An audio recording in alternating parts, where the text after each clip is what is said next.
여호와를 의지하는 자는 시온산이 흔들리지 아니하고 영원히 있음 같도다. 산들이 예루살렘을 두름과 같이 여호와께서 그의 백성을 지금부터 영원까지 두루시리로다. 아멘. 사랑하는 하나님 아버지, 우리 모두가 각자의 처소에서 주님 앞에 예배합니다. 저희를 보시옵고 찾아와 주옵소서. 특히 가정에서 영상으로 예배하는 사랑하는 성도들의 가정에 이 시간 큰 은혜를 내려 주옵소서. 예배하는 곳곳마다 좌정하셔서 예배를 받아 주시옵시고 영광을 거두어 주시옵소서. 특별히 이 시간 머리 숙인 모든 이들에게 사랑의 은총으로 충만하게 채워주시는 복된 예배가 되게 하여 주시옵소서. 예수님의 이름으로 기도드리옵나이다. 아멘.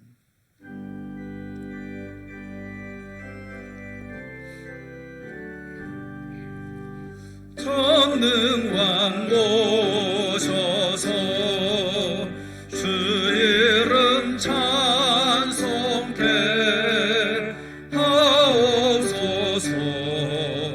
영광과 권능의 성부여 오셔서 우리를 다스려 주옵소서. 강생한 성자여 오셔서 기도를 들으소서.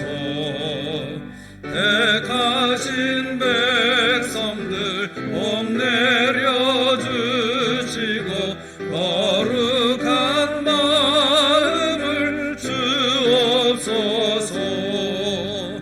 위로의 주 성령 오셔서 큰 증거 주옵소서. 전능한 주시여 각 사람 밤에서 떠나지 마시고 계십소서. 성삼일체께 한없는 찬송을 드립니다.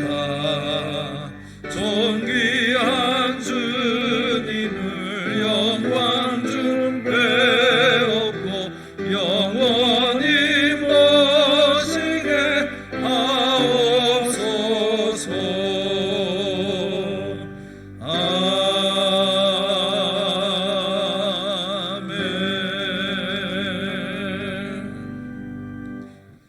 교동문은 13번입니다.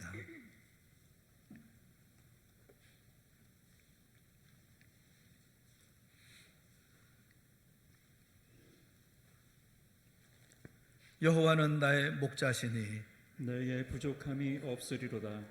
그가 나를 푸른 풀밭에 누이시며 쉴만한 물가로 인도하시는도다. 내 영혼을 소생시키시고 자기 이름을 위하여 의의 길로 인도하시는도다. 내가 사망의 음침한 골짜기로 다닐지라도 해를 두려워하지 않을 것은 주께서 나와 함께 하심이라. 주의 지팡이와 막대기가 나를 안위하시나이다. 주께서 내 원수의 목전에서 내게 상을 차려주시고 기름을 내 머리에 부으셨으니 내 잔이 넘치나이다. 내 평생의 선하심과 인자하심이 반드시 나를 따르리니 내가 여호와의 집에 영원히 살리로다. 아멘. 사도신경으로 신앙 고백하겠습니다.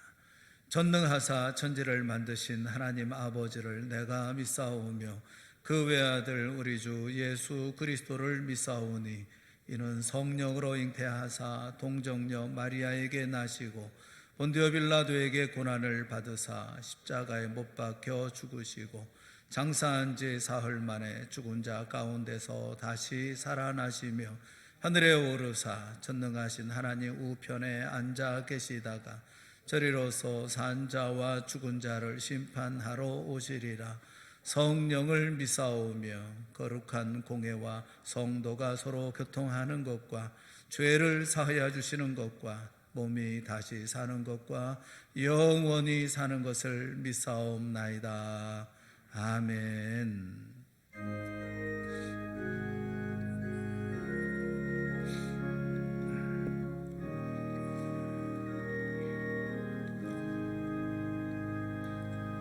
어두운 내는 밝히사 진리를 보게 하소서.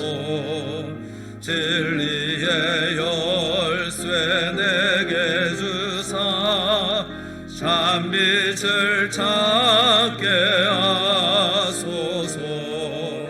깊으신 뜻을 알고자 엎드려 기다리오니 내 눈을 뜨게 하소서. 성령이여 막혀진 내 귀 여시사 주님의 귀한 음성을 이 귀로 밝히 들을 때에 내 기쁨 알량 없겠네. 깊으신 뜻을 알고자 엎드려 기다리오니 내 귀를 열어주소서. 성령이여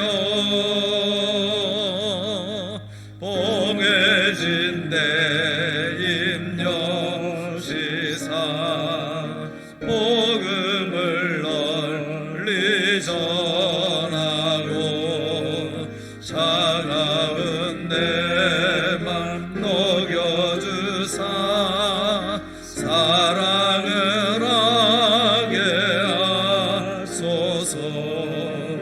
깊으신 뜻을 알고자 엎드려 기다리오니 내 입을 열어주소서.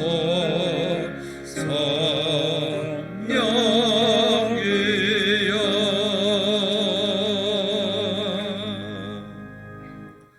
주원장 장로님 기도하시겠습니다. 기도하겠습니다. 내 이름으로 일컫는 내 백성이 그들이 악한 길에서 떠나 스스로 낮추고 기도하여 내 얼굴을 찾으면 내가 하늘에서 듣고 그들의 죄를 사하고 그들의 땅을 고칠지라. 항상 우리의 보호자가 되시는 주님을 찬양합니다. 한 주간도 주의 은혜로 평안히 살다가 다시 주님 전에 나옵니다. 이 시간 어느 곳에 있든지 함께 예배드리는 우리의 예배를 받아 주시옵소서. 신령과 진정으로 드리는 예배가 되길 소원하오니 우리의 심령을 정결케 하사 주의 앞에 온전한 예배를 드릴 수 있게 하여 주시옵소서. 이 시간 하나님을 두려워하지 않고 하나님이 내미시는 구원의 손길을 완강히 뿌리치는 악한 모습이 우리에게는 없는지 돌아봅니다. 모든 악하고 천한 생각과 행실을 단호히 끊어낼 수 있도록 도와주시옵소서. 그리하여 하나님이 주시는 평강과 기쁨, 자유를 얻고 또 나누는 우리가 되게 하여 주시옵소서. 전 세계가 코로나19로 몸살을 앓고 있습니다. 코로나19로 인해 각종 모임들이 취소되었으며 교회들은 주일 예배를 온라인으로 드리고 있습니다. 그냥 지내왔던 일상들의 소중함을 새삼 깨닫습니다. 때론 쉬고 싶었던 예배가 얼마나 소중한 예배였었는지 아픈 고난을 통해서 커다란 배움을 받습니다. 코로나 바이러스보다 악한 가정 파괴 집단 신천지를 드러내신 하나님, 기독교계와 정치권이 신천지와 연계고를 철저한 회개로 확실하게 끊어낼 수 있게 하여 주시옵소서. 이제 만모니즘 물질주의를 버리고 하나님을 붙드는 우리가 되게 하여 주시옵소서. 이번 사태가 하나님의 경고임을 깨닫고 회개하는 교회와 성도들이 되게 하여 주시옵소서. 이제 하나님을 거역하는 길에서 떠나 하나님 앞에 스스로 낮추고 기도하며 주님의 얼굴을 구하오니 우리의 소리를 들으사 우리의 죄를 사하시고 우리의 땅을 고쳐 주시옵소서. 전 세계적으로 행행하는 코로나19가 속기 진정되게 하여 주시옵소서. 최전선에서 전염병과 싸우고 있는 방역 공무원들과 의료진들에게 함께 하셔서 성공적으로 코로나19를 극복하게 하시고 코로나 바이러스가 하나님께로 향하는 징검다리가 되게 하여 주시옵소서. 동산교회를 지켜주시옵소서. 우리 성도들을 보호해 주시옵소서. 각종 질병으로부터 지켜주시고 경제적인 어려움에서 건져주시며 영육간에 강건하도록 함께 동행해 주시옵소서. 갑작스럽고 급한 소식 오지 않게 하시고 어디서든지 항상 주님만 바라보며 예배와 기도에 승리하는 동산의 성도들이 되게 하여 주시옵소서. 서로 마주보고 함께 예배를 드리지는 못하지만 각자의 처소에서 하나님이 주시는 말씀을 통해 하나된 우리 동산교회가 되게 하여 주시옵소서. 언제 끝날지 모르는 고난 중에도 하나님과 함께 동행함으로 승리하는 우리 동산교회와 성도들이 되길 소원하며 나를 구원해 주시고 불뱀의 재앙을 노뱀으로 치료해 주신 역전의 하나님을 믿사오며 예수 그리스도 이름으로 기도드리옵나이다. 아멘.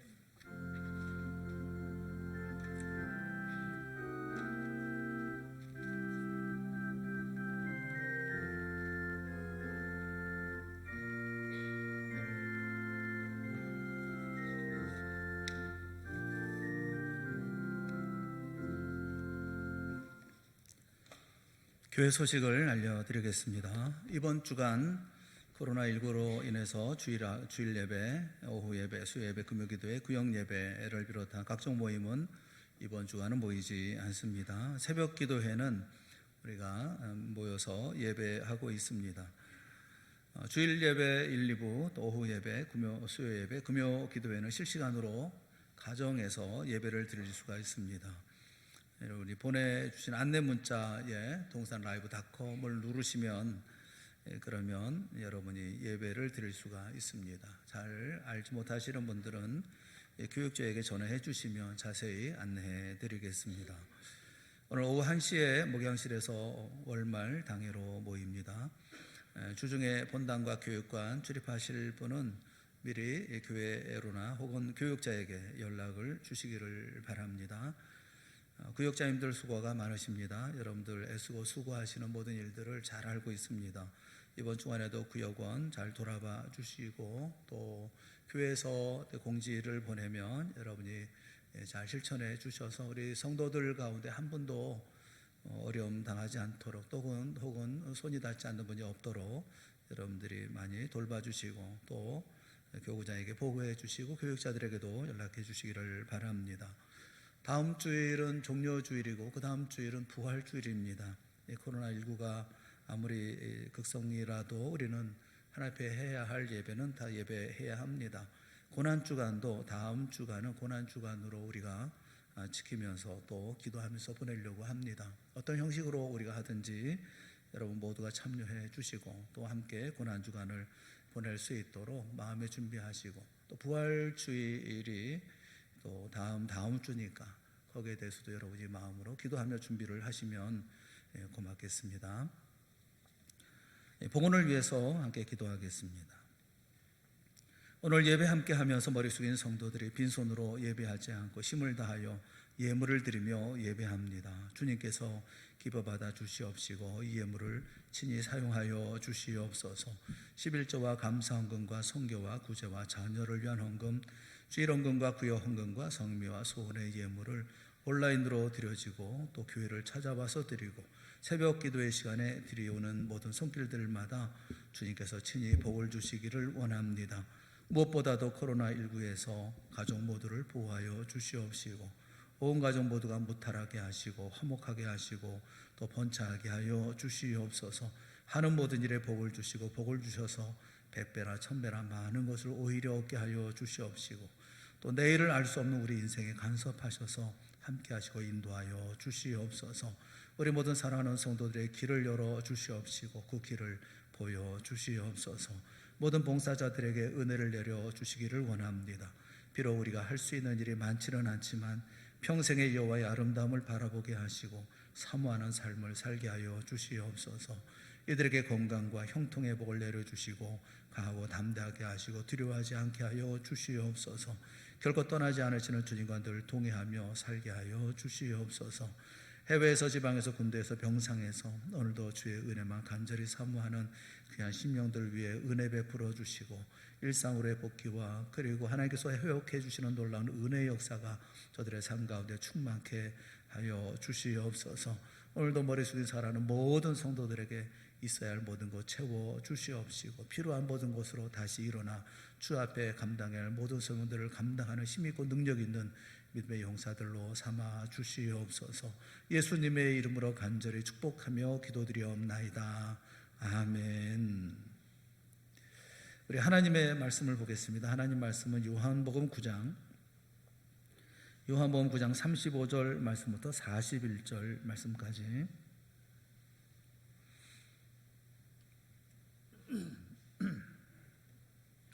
요한복음 9장 35절 말씀부터 41절 말씀까지 우리 다 같이 함께 봉독하겠습니다.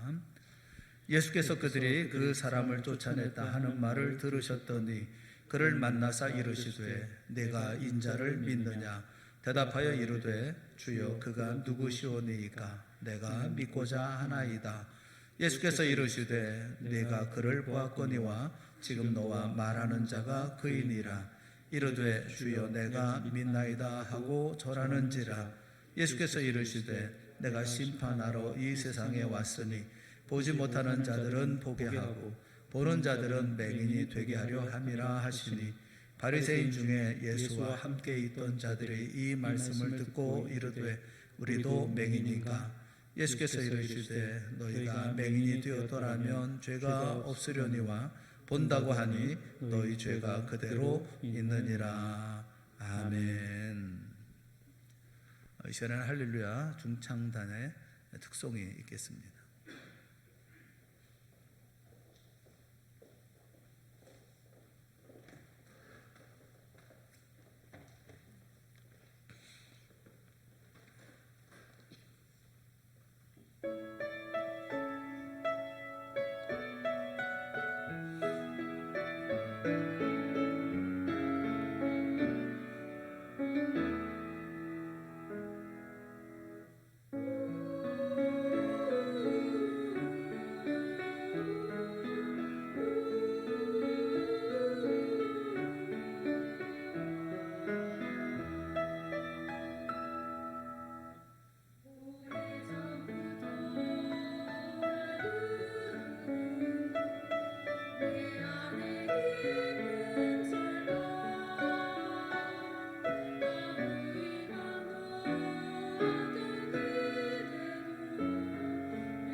할렐루야. 예, 아멘.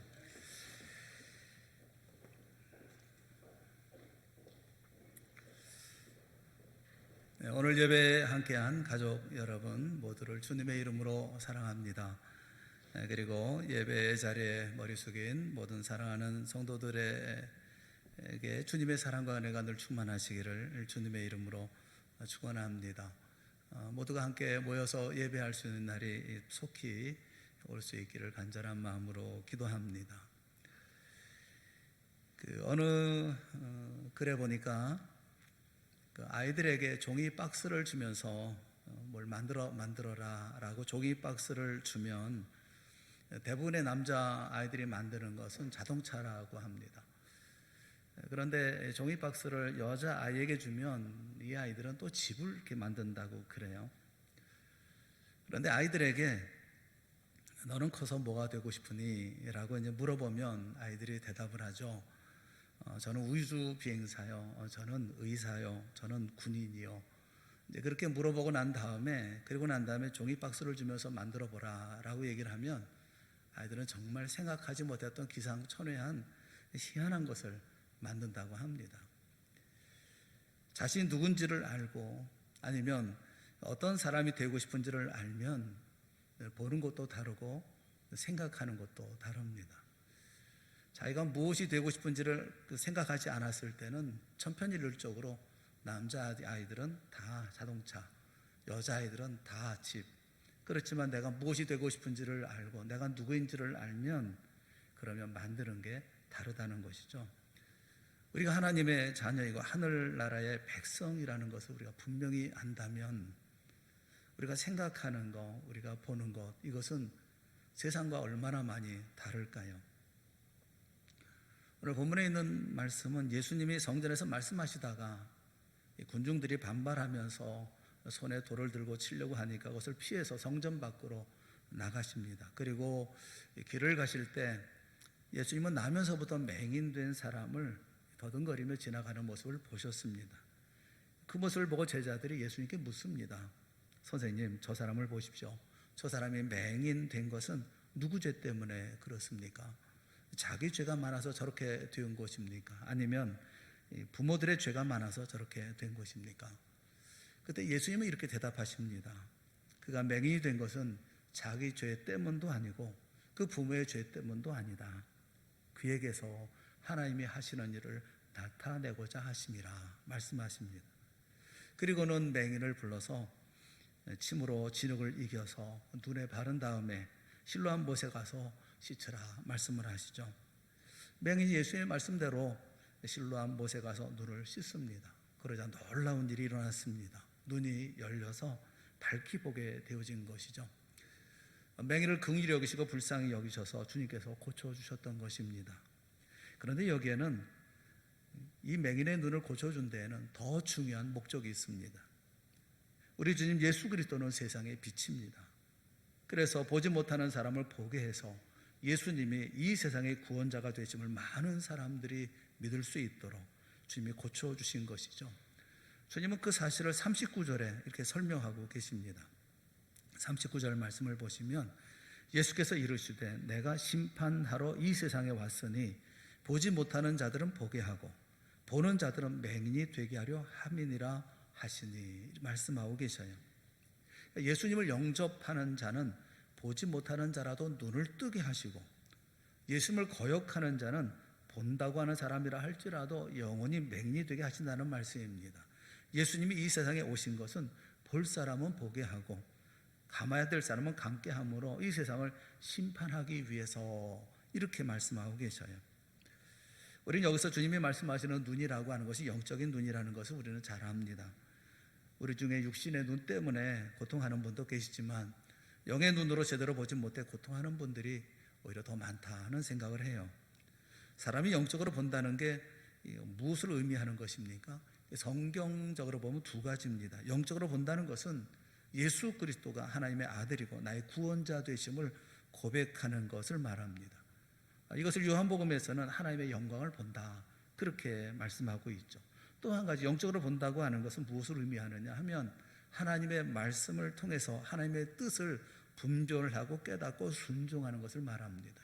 정리하면 예수님을 나의 구주로 믿는 사람이 영적으로 보는 사람이고, 하나님의 말씀을 바로 깨닫고 그 말씀에 순종하며 사는 사람이 영적으로 보는 사람인 것입니다. 불행하게도 이 세상에는 영적으로 눈을 뜨지 못하고 한평생 캄캄한데 헤매다가 가는 사람들이 많죠. 세상에 이들만큼 불행한 사람들이 또 어디 있겠어요? 세상에는 하나님의 영광의 빛이 환하게 비치고 있음에도 불구하고, 하나님의 아들이 우리를 구원하기 위해서 세상에 오셨음에도 불구하고 주님을 보지 못하는 캄캄한 눈을 가지고 어두운 가운데 맹인처럼 살다가 그는 뜨지 못하고 세상 떠나는 사람이 얼마나 많습니까? 이런 이들에 비하면 우리는 얼마나 행복한 사람들입니까?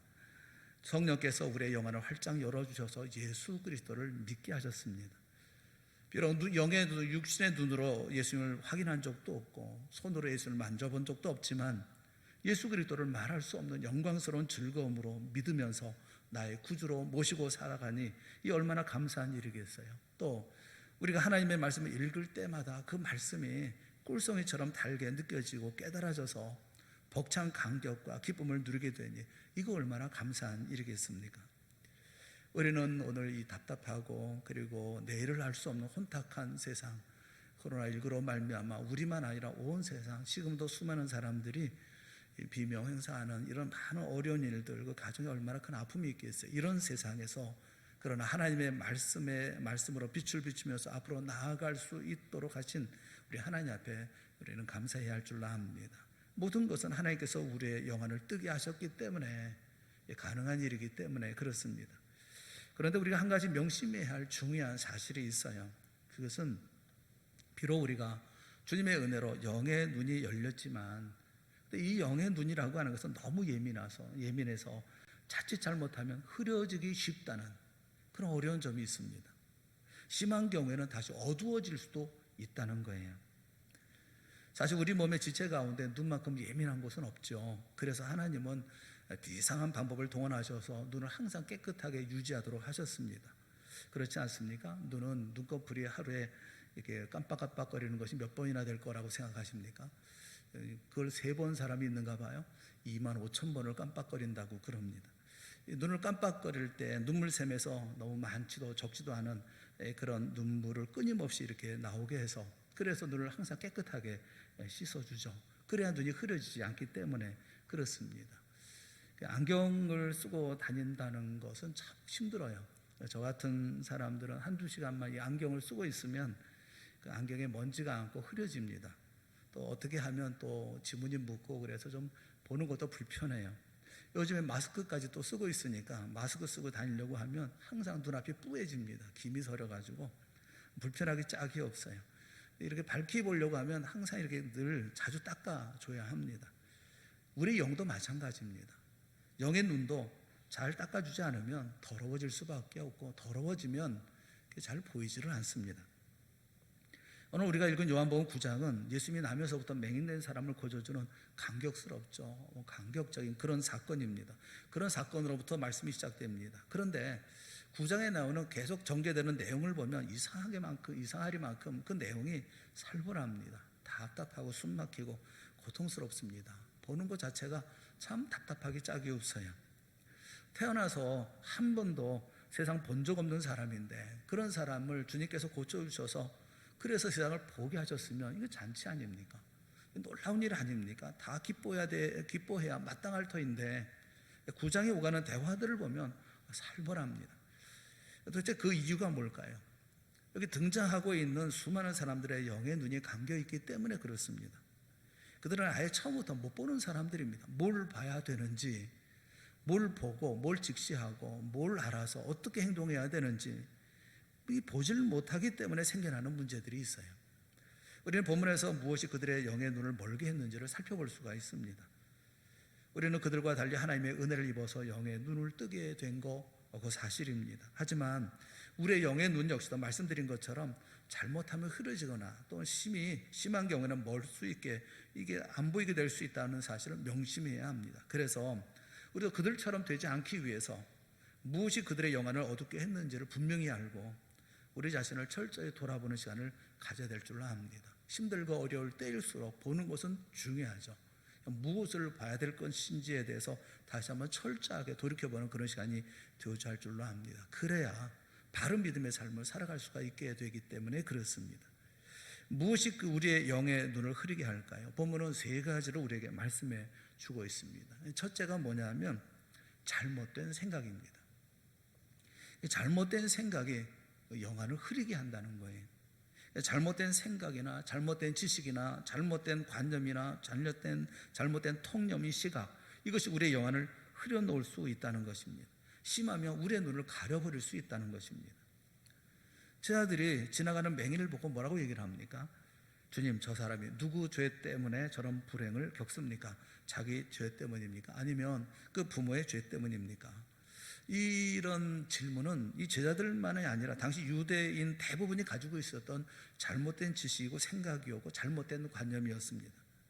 그들은 앞못 보는 사람을 보면 또 어려움을 당하는 사람을 보면 무조건 죄 때문에 그런 형벌을 받는다, 그렇게 생각을 했어요.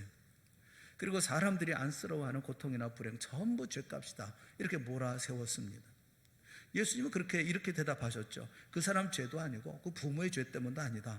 예수님은 남의 고통에 대해서 가지고 있는 통념이나 이 지식이, 이런 생각들이 얼마나 잘못된 것인지에 대해서 분명하게 말씀하셨습니다. 그럼에도 불구하고 사람들은 고통하는 사람을 죄값이라고 몰아붙이고 그들의 고통을 더 심하게 했던 것이죠. 이것은 유대인만이 아니에요. 어쩌면 전 세계 사람들이 공통적으로 가지고 있는 통념일지도 모릅니다. 특별히 불교 문화권과 유교 문화권에 젖어 있는 사회에서는 모든 것이 일종의 윤회설로 다 설명이 되기도 합니다. 뭐 그런 얘기 가끔 하잖아요. 크리스찬들 가운데도 그런 얘기 하더라고요. 전생에 내가 무슨 죄가 많아서 뭐 이렇게 얘기하면서 얘기를 하시더라고요. 전생 살아보셨어요? 뭐 조상의 죄를 뒤집어 쓰고 자녀가 고생한다. 이 모든 것들은 그 모든 불행을 인과응보로 해석하려고 하기 때문에 그래요. 특별히 그 태국이라는 나라는 불교가 국교가 된 나라입니다. 그 나라에서는 선천적인 장애를 갖고 있는 사람들은 전부 그 전생의 죄 때문이라고 해석을 한다고 그래요. 태국에서 국제 맹인 선교회를 운영하고 계시는 어떤 분이 그런 말을 했어요. 태국에서는 자녀들에게 부모들이 주의를 준다고 그래요. 어떤 주의를 주느냐 하면 그 맹인이나 이런 그 불행을 당하고 있는 이런 사람들하고 절대 악수하지 마라. 또 가까이 사귀지도 말아라. 가까이 있다 보면 병에 걸리거나 애군을 당하게 된다, 이렇게 주의를 준다는 것입니다. 뭐 안 그래도 살아가는 삶이 쉽지 않고 여러 가지 이런저런 고통을 당하면서 괴롭게 살고 있는데 그 불행에 대해서 잘못 해석하고는 아주 이렇게 학대를 한다는 것이죠. 그래서 자기의 전생이나 자신의 이생에서 뭐 자신은 아무런 죄가 없기 때문에 이렇게 뭐 평안할 수 있다, 눈 뜨고 본다, 뭐 이렇게 얘기를 한다는 겁니다. 나는 너보다 낫다, 나는 너보다 깨끗하다, 이렇게 얘기를 한다는 것이죠. 물론 이 땅에 불행이나 고통이 들어와서 맹인이 생기고 문둥병이 생기고 나중에 병들로 죽고 하는 이런 모든 일들, 이 모든 비극의 연속은 죄 때문인 것이 사실입니다. 인간이 범죄함으로 그 모든 불행을 자초한 것이죠. 그런데 이것은 어디까지나 본질적인 설명이지 구체적인 적용에 해당되는 설명은 아니에요. 다시 말하면 그와 같은 본질적인 해석을 모든 사람의 고통과 불행에 일일이 적용할 수 있는 것은 아니라는 말입니다. 9장에 등장하는 맹인을 여러분 보세요. 만일 그가 맹인이 된 것이 본질적인 죄 때문이라고 생각한다고 하면 왜 그 사람만 그 불행을 당해야 합니까?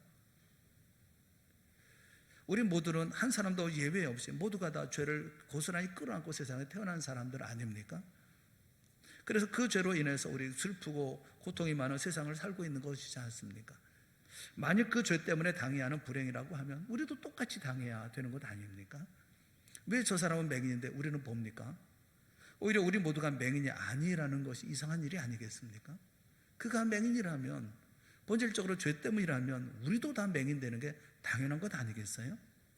그래서 남의 불행에다가 본질적인 설명을 적용하며 죄값이다 이렇게 단정해서는 안 된다는 것입니다.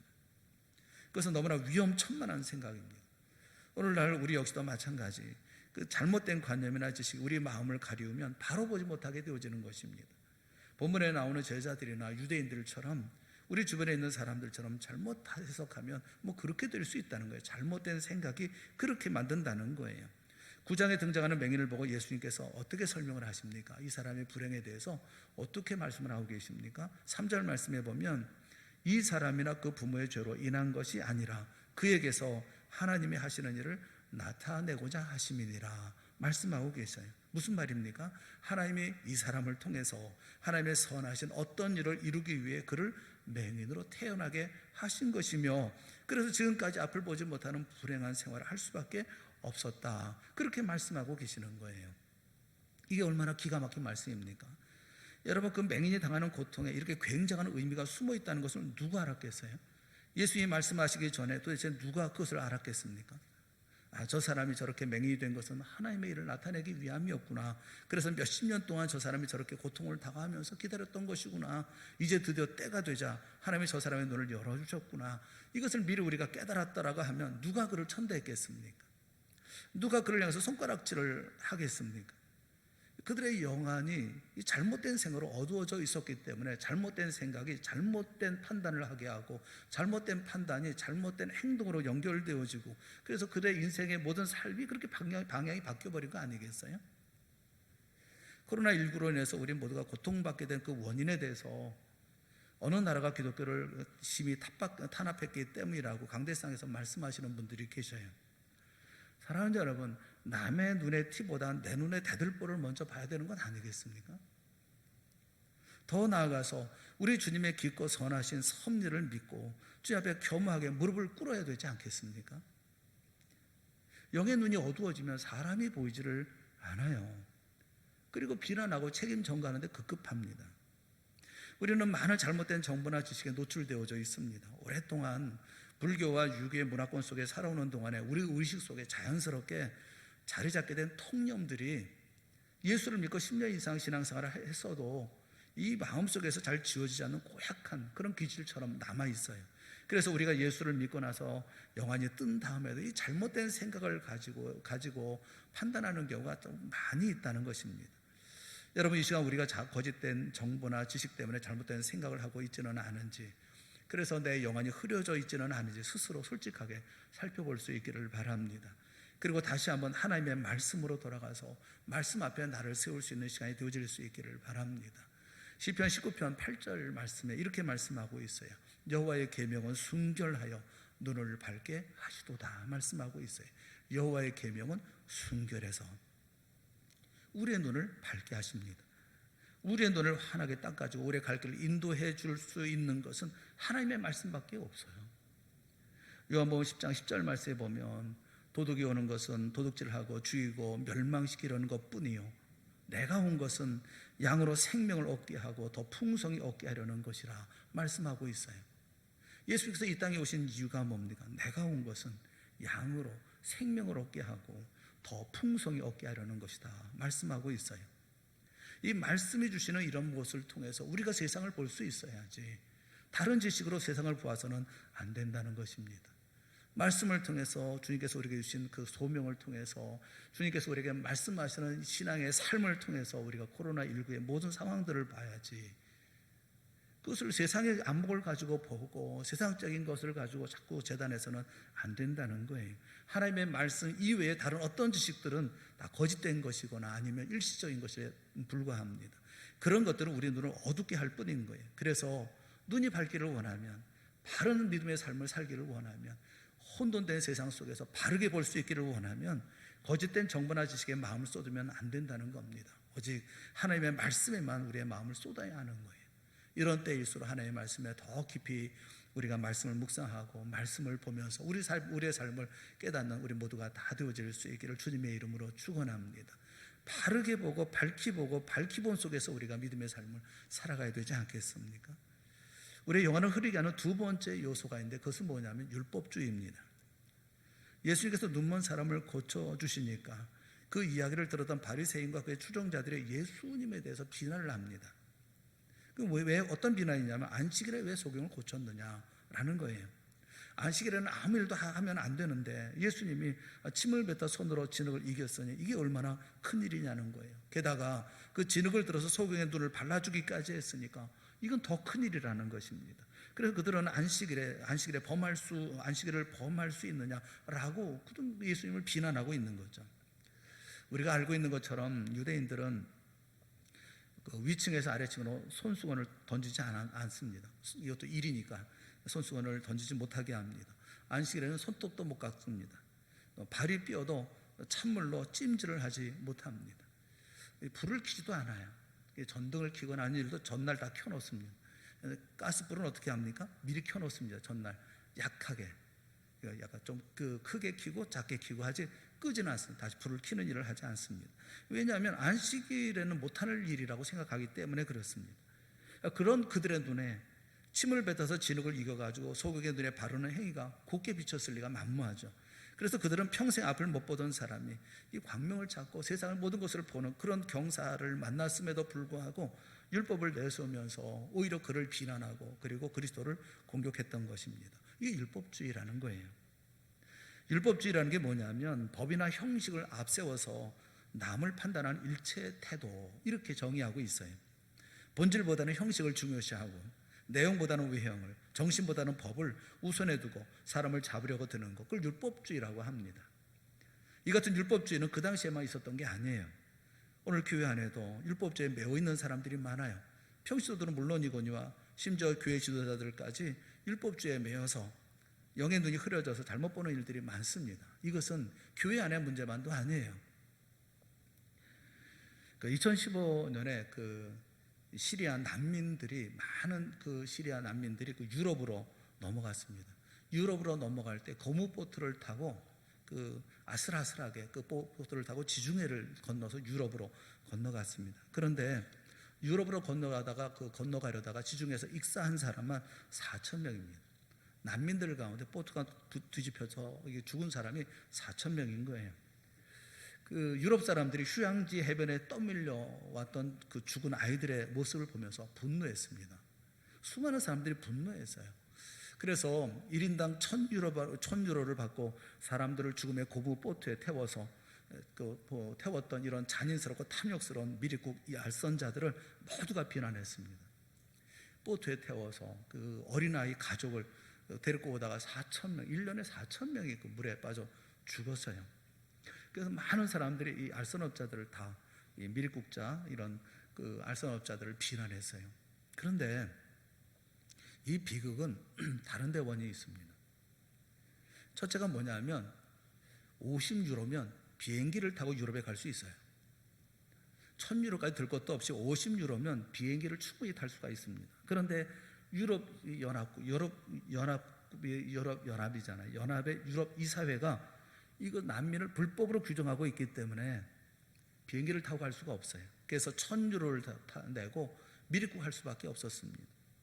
또 한 가지는 난민을 태우고 오면 그 나라는 무조건 난민을 태우게 온 배를 압수하게 되어 있습니다. 그 배는 한 번밖에 쓸 수가 없어요. 그래서 어선처럼 안전한 배에 난민을 태우고 싶어도 위험한 고무보트에 난민을 태웠던 거예요. 압수당하니까 한 번밖에 쓸 수가 없으니까. 그러니까 한 번 쓰고 버릴 수 있는 배, 고무보트밖에 없었던 거예요. 고무보트에 태우고 오다가 많은 사람이 그래서 죽게 되어지는 거예요. 우리는 비난할 사람을 찾으려는 본능이 있어요. 그런데 자신을 비춰볼 거울을 들여다보려고 하는 사람은 별로 없어요. 난민 익사 사고를 가리켜서 우리 이민 정책에 책임이 있다라고 얘기한 나라는 없습니다. 본질이 뭡니까? 난민을 받지 않겠다고 해서 그래서 그 4,000명이나 되는 가족이고 애고 어른이고 남자 여자 다 죽어서 이런 일이 벌어진 거에 대해서 미립국 알선업자들이 비난을 받아야 되는 것입니까? 영안이 어두우면 보이지 않는 거예요. 이웃이 보이질 않는 거예요. 요한복음 6장 51절 말씀에 보면 나는 하늘에서 내려온 살아있는 떡이니 사람이 이 떡을 먹으면 영생하리라. 내가 줄 떡은 곧 세상의 생명을 위한 내 살이니라 하시니라 말씀하고 계세요. 하늘에서 내려온 살아있는 떡인데 내가 줄 떡은 세상의 생명을 위한 내 살이다. 예수님은 희생하고 헌신하고 자신의 살을 떼어줘 주시는 그 심정으로 이웃을 사랑하고 세상의 모든 사람들을 사랑하지 않습니까? 우리가 이 땅에 있는 중요한 이유가 뭡니까? 예배의 본질은 신령과 진정으로 드리는 것에 있지만 어떤 사람들은 예배의 형식이나 예배의 순서를 가지고 이러쿵저러쿵 말들을 해요. 주일 성수의 본질은 안식일의 주인이신 예수 그리스도를 높이고 기뻐하는 데 있는데 어떤 이들은 이것은 하고 저것은 하지 말아야 한다는 식의 조건들을 내세우고 사람들을 비판합니다. 기도의 본질은 은밀히 보시는 하나님 앞에 마음을 쏟고 기도하는 데 있는 것인데 어떤 이들은 몇 시에 일어나서 얼마나 기도했는가를 가지고 사람을 판단해요. 하나님의 말씀을 배우는 것의 본질은 그 말씀을 영혼의 양식으로 받아먹고 순종하는 데 있는 것인데 어떤 이들은 성경을 몇 번이나 읽었으며 얼마나 아느냐를 가지고 판단합니다. 제자 훈련의 본질은 그리스도를 닮고 그를 따르는 데 있지만 어떤 사람들은 누구한테 제자 훈련을 받았으며 언제 어디서 받았느냐 하는 것을 가지고 평가하려고 합니다. 헌금의 본질은 기쁨으로 자기의 최선을 드리는 것에 있는 것인데 어떤 사람은 액수를 가지고 헌금의 경중을 따집니다. 이 모든 것이 무엇을 의미하는 것입니까? 교회 안에도 율법주의가 맹위를 떨치고 있다는 거예요. 이런 율법주의에 사로잡히면 우리 영의 눈이 흐려질 수밖에 없습니다. 기도를 많이 하십니까? 나름대로 기도를 많이 하신다는 분들 가운데 율법주의에 빠져 있는 경우가 많아요. 성경을 많이 하십니까? 성경을 많이 아는 분들 가운데 율법주의에 빠져 있는 분들이 있어요. 교회 생활도 열심히 하고 온갖 일로 충성한다고 하는 사람들 가운데 자기 고집에 묶여서 눈이 흐려진 분들이 계셔요. 여러분, 본질을 보는 눈을 여실 수 있기를 바랍니다. 우리 눈이 형식과 법 때문에 흐려지지 않도록 주님의 은혜를 받아서 항상 밝게 될 수 있기를 주님의 이름으로 축원합니다. 볼 것을 볼 수 있어야 되고 실제적인 것을 볼 수 있어야 되고 그래야 우리가 한 걸음 한 걸음 앞을 향해서 나아갈 수 있는 것이 아니겠어요? 눈이 어두면 잘못된 길로 갈 수밖에 없고 잘못된 길로 가다가 나도 빠지고 남도 빠지게 하는 그런 일들 가운데 빠지게 되는 일이 생기지 않겠습니까? 우리 영혼을 흐리게 하는 마지막 세 번째 요소는 교만입니다. 9장 마지막 오늘 본문의 말씀에 보면 예수님이 자신을 보지 못하는 자들은 보게 하고 보는 자들은 맹인되게 하기 위해서 왔노라 이렇게 말씀하시니까 이 말씀을 들은 바리새인들이 뭐라고 얘기합니까? 이 40절 말씀을 보겠습니다. 40절 말씀 보면 바리새인 중에 예수와 함께 있던 자들이 이 말씀을 듣고 이르되 뭐라고 얘기합니까? 우리도 맹인인가? 이게 무슨 얘기냐면 우리가 맹인이란 말이냐? 저런 말을 다 하고 있어? 이렇게 콧방귀를 끼고 있었다는 거예요. 자신들은 교만하게 다 안다는 겁니다. 맹인이 와서 고침받은 맹인이 와서 그래서 나를 고친 것은 누구이며 어떻게 고침을 받았고 뭐 이렇게 얘기하고 설명을 하니까 그때 바리새인들의 태도는 어떤 것이었습니까? 그 전에 보면 우리가 읽었던 본문의 말씀 바로 직전에 보면 이 바리새인들이 이 맹인을 막 야단을 쳐요. 비천한 것이 누굴 가르치려고 들어 화를 냅니다. 영안이 어두우면요, 교만하면요 모든 것을 위에서 내려다보게 돼 있어요. 우리나라에서 제일 높은 빌딩이 롯데타워죠. 롯데월드타워라고. 롯데월드타워가 123층입니다. 555m예요. 그 높이가 123층. 우리나라에서 제일 높은 빌딩입니다. 그 높은 빌딩에서 이렇게 내려다보면요, 그 보통 많은 빌딩이 있잖아요. 1층짜리, 5층짜리, 10층짜리, 30층짜리, 50층짜리 다 똑같이 보여요. 다 판잣집으로 보여요. 1층도 있고 2층도 있고 그 다음에 뭐 10층도 있고 30층도 있고 50층도 있어요. 그런 빌딩이 있는데 다 보면 다 아래로 보여요. 다. 그게 교만함이에요. 높아지는 거예요. 높아지면 다 저 아랫사람으로 보일 수밖에 없는 거예요. 그들은 분명 성경을 많이 아는 지식 계급이었습니다. 성경에 관한 한 그들은 책임을 지기에 충분한 지식을 가지고 있어요. 예수님도 그 사실을 인정하셨습니다. 문제는 그들이 아는 지식대로 살지 않았다는 거예요. 그래서 하나님의 영광의 빛이 비추어도 그 빛을 보지 못했습니다. 하나님의 아들 예수 그리스도를 앞에 놓고도 알아보지를 못했어요. 어리석게도 오히려 예수님을 향해서 돌로 치려고 했었고, 심지어 나중에는 십자가에 못 박아 죽였습니다. 별 수가 없어요. 아는 것이 전부가 아닙니다. 아는 것만큼 살지 못하면 그 사람은 눈을 뜨고 있어도 보지 못하는 것이고, 빛을 비춰도 여전히 죄 속에 거할 수밖에 없는 거예요. 지식은 사람을 교만하게 만듭니다. 여러분, 한국교회 안에도 보면 성경을 많이 가르쳐서 손해보는 사람들이 참 많이 있어요. 이 성경을 너무 많이 가르쳐서 손해보는 목사님이 있는가 하면 또 성경을 너무 많이 배워서 손해보는 교인들도 있습니다. 어떤 목사님은 그래서 설교만 들어라, 설교만 들으면 된다, 설교만 듣고 다른 거 공부하려고 하지 마라, 이렇게 가르치는 분도 계십니다. 이 양 극단 모두가 다 잘못 배웠기 때문에 벌어지는 현상이에요. 하나님과 진리를 아는 지식은 끝이 없습니다. 에베소 1장 17절부터 19절에 바울이 기도하는 내용이 있어요. 이 말씀 한번 우리 다 같이 한번 읽어봅시다. 에베소 1장 17절부터 19절 시작. 우리 주 예수 그리스도의 하나님 영광의 아버지께서 지혜와 계시의 영을 너희에게 주사 하나님을 알게 하시고 너희 마음의 눈을 밝히사 그의 부르심의 소망이 무엇이며 성도 안에서 그 기업의 영광의 풍성함이 무엇이며 그의 힘의 위력으로 역사하심을 따라 믿는 우리에게 베푸신 능력의 지극히 크심이 어떠한 것을 너희로 알게 하시기를 구하노라. 아멘. 왜 사도 바울이 로마 감옥에서 무릎을 꿇고 자기 자신을 위해서 그리고 에베소 교회를 위해서 하나님을 더 알게 해달라고 기도하고 있는지 아십니까? 하나님을 알고 하나님의 뜻을 분별하는 데는 다 알았다는 법이 없기 때문에 그렇습니다.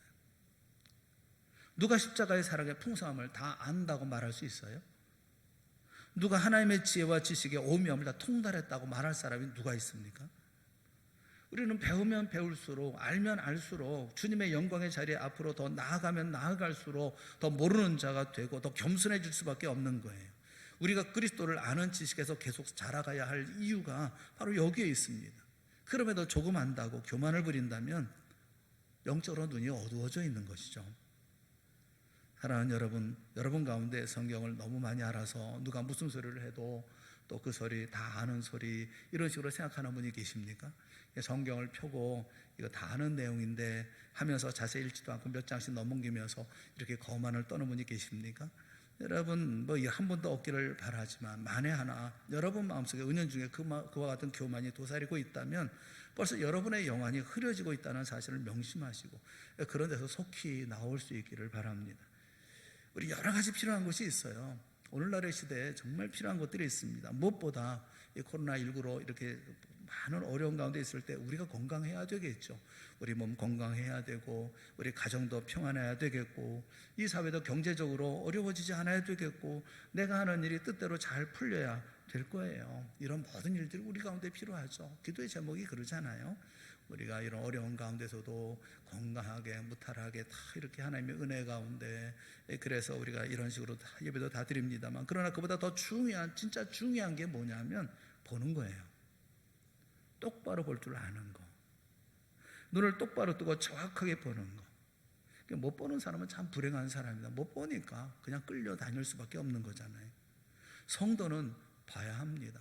분명히 분별할 줄 알아야 됩니다. 그래서 어디에 있든지 그 모든 삶을 살아야 되잖아요. 눈이 어두워지면 안 되잖아요. 세상을 영적으로 똑바로 볼 줄 알아야 되잖아요. 좁은 길과 넓은 길이 무엇인지 똑바로 볼 줄 알아야죠. 진리와 비진리가 무엇인지 바로 볼 줄 알아야죠. 하나님의 뜻과 사람의 뜻 분별할 줄 알아야죠. 선과 악이 무엇인지 분별할 줄 알아야 되고 본질과 형식이 어떻게 다른지 그것도 볼 줄 알아야죠. 이 보는 눈, 이것이야말로 코로나19로 흐릿해져가는 우리가 건강하게 승리하며 살아갈 수 있게 하는 중요한 비결 중 하나인 줄로 생각합니다. 우리 눈이 흐려지지 않도록 합시다. 잘못된 생각 때문에 우리 눈이 흐려지지 않도록 합시다.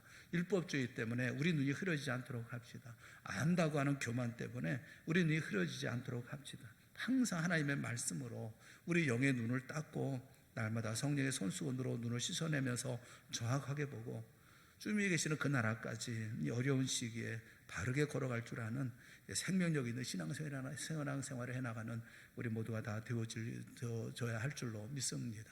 우리 모두가 믿음의 삶을 살아가면서 어렵고 힘든 가운데 불평하고 원망하기보다도 그리고 도망가고 도피하고 회피하고 그리고 숨어 있기보다는 그 가운데 내게 주어진 이 역사의 현장에서 이 나라 이 민족을 위해서 온 세상을 향해서 내가 어떤 일을 해야 할 것인지 명확하게 보고 분별하고 그리고 그 가운데 우리가 해야 할 일을 열심을 다해서 충성스럽게 감당하는 이 역사의 주인공이 되어져야 되지 않겠어요?